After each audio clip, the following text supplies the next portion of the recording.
ዩቲዩብ ቻናል ለመክፈት ብዙ ጊዜ ስታስቡ ዩቲዩብ ላይ በመሄድ የዩቲዩብ ቻናል አከፋፈት ብላችሁ ነው ሰርች የምታደርጉት እንደማንኛውም ሰው ብዬ አስባለሁ። ነገር ግን 70-80% ያዩዋቸው ቪዲዮዎች ለብዙ ሰው ጥያቄ የሚፈጥሩ አይነት ቪዲዮዎች ነው የተመለከትኩት። እናንተ ደግሞ የተሰማችሁን አስተያየት ይሄን ቪዲዮ ተመልክታችሁ ማስቀመጥ ትችላላችሁ። እኔ ያልተደሰትኩበት ዋነኛ ምክንያት ምንድነው? ሁሉም ገንዘብ የሚሰራ ዩቲዩብ ቻናል የሚል ርዕስ ሰጥተዋቸዋል። ገንዘብ የማይሰራ የዩቲዩብ ቻናል ብሎ ነገር የለም።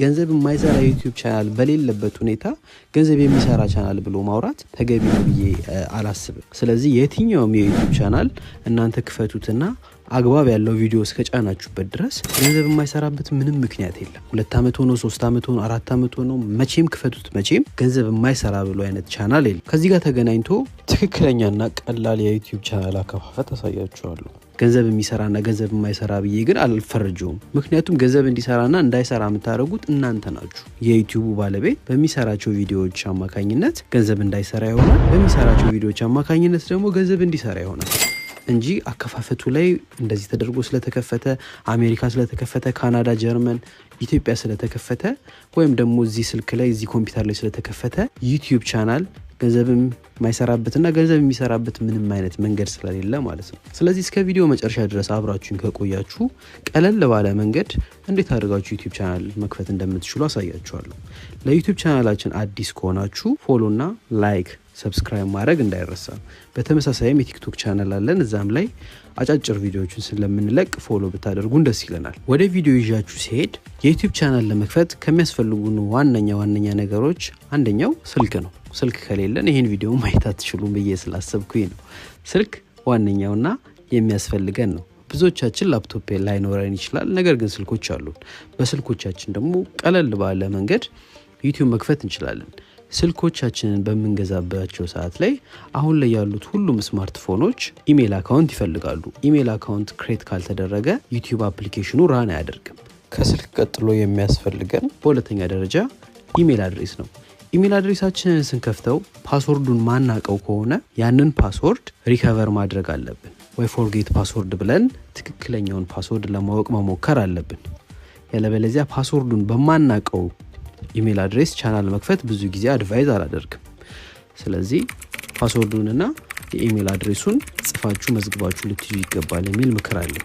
እነዚህ ሁለት ነገሮችን ኢሜልና ፓስወርዱን ጠንቅቃችሁ ከያዛችሁ በሶስተኛ ደረጃ የሚያስፈልጋችሁ አፕሊኬሽኑ ነው። አፕሊኬሽኑ ውስጥ እንግዲህ ፓስወርዱን የምታውቁትም ሆነ ማታውቁት ኢሜል አድሬስ ሎጊን ሆኖ ታገኙታላችሁ። እነዚህ ነገሮች ሬዲ የሆነ ስልካችን ላይ ሬዲ የሆኑ ነገሮች ናቸው። ምን አለን? ስልክ አለን፣ የዩቲዩብ አፕሊኬሽን አለን፣ ኢሜል አድሬሳችን ደግሞ ዩቲዩብ አፕሊኬሽኑ ላይ ሎጊን ሆኗል። ስለዚህ ምንድነው የሚያስፈልገን? ዩቲዩብ ቻናሉን ክሬት ማድረግ ነው። ዩቲዩብ ቻናሉን ክሬት ለማድረግ ዩቲዩብ አፕሊኬሽናችን ውስጥ እንገባለን።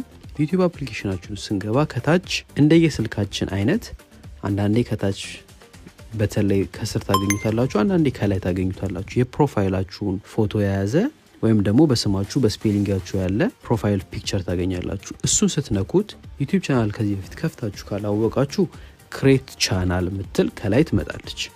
ከዛ ክሬት ቻናል የሚለውን አንድ ጊዜ ስትጫኑት የሚያመጣላችሁ 3 ዋና መሙላት ያለባችሁ ነገሮች አሉ። አንደኛው ፕሮፋይል ፎቶ ነው። የትኛውም ዩቲዩብ ቻናል ፕሮፋይል ፎቶ ያስፈልገዋል ወይም ደግሞ ሎጎ ያስፈልገዋል። እንደናንተ ምርጫ የራሳችሁን ፎቶ የምታደርጉ ከሆነ የራሳችሁን ፎቶ ወይም ደግሞ ሎጎ ካላችሁ ሎጎ ማድረግ ትችላላችሁ። ሁለተኛው ደግሞ ስም ነው። የዩቲዩባችሁ የምትመርጡለት ስም ወሳኝነት አለው።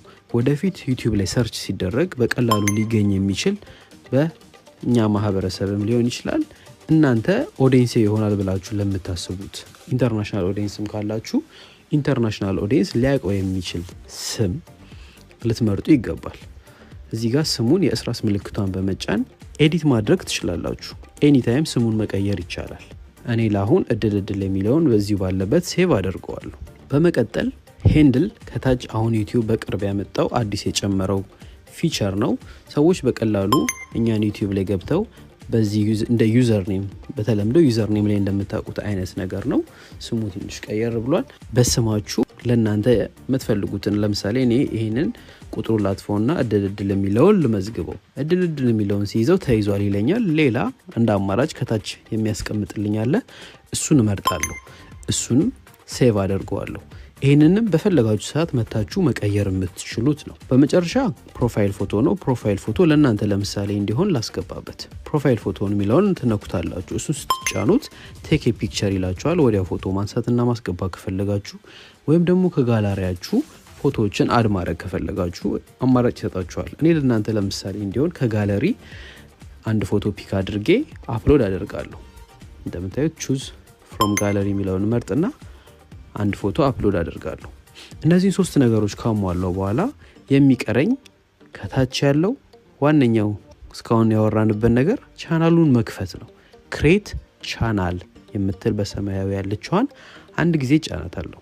እሷን ስጫን ዩቲዩብ ቻናሉ ኦፊሻሊ ክሬት ተደረገ ማለት ነው። ምንም ቪዲዮ የሌለው የዩቲዩብ ቻናል እኛ በመረጥነው ስም ተዘጋጅቶ ቀርቦልናል ማለት ነው። እንግዲህ ይሄ የዩቲዩብ ቻናል ከከፈትነው በኋላ የሚያስፈልጉ ነገሮች ግን ይኖራሉ።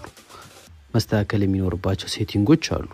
ለምሳሌ ባነር ሊሆን ይችላል፣ ቅድም ያስገባነውን ፎቶ መቀየር ሊሆን ይችላል፣ አባውት ስለ ቻናሉ መጥቀስ ያሉብን ነገሮች ሊሆኑ ይችላሉ።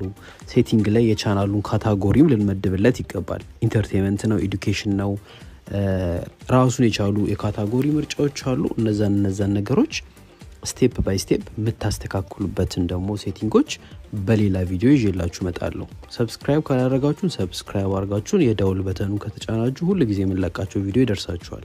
በተከታታይ ከዚህ ጋር በተገናኘ ስቴፕ ባይ ስቴፕ አስተማሪ የሆኑ ቪዲዮዎችን እንደዚህ የምንለቅ ይሆናል። ቪዲዮውን እስከ መጨረሻ ድረስ ስላያችሁ እጅግ አድርገን እናመሰግናለን። በቀጣይ ቪዲዮ እንገናኝ። ሰላም ሁኑልኝ።